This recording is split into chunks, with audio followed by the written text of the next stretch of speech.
Magandang araw mga kaibigan.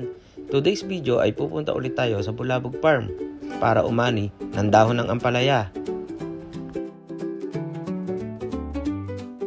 Masarap kasing iulam ito, lalo na kung ilalagay mo sa sardinas.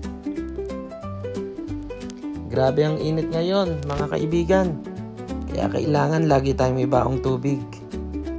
At eto na nga, humaharvest na tayo ng dahon ng ampalaya. Kailangan dahan-dahanin lang natin kasi madami na siyang bulaklak. Madami pa naman siyang magbunga.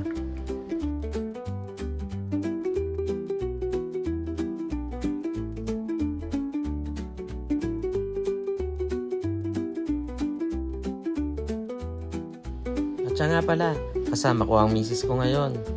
Pag tumingin ka, akin ka.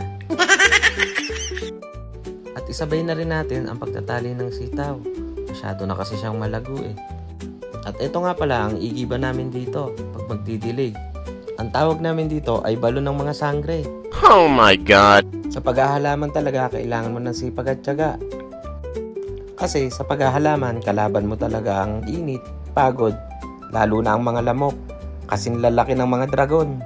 Hanggang sa muli mga kaibigan, salamat!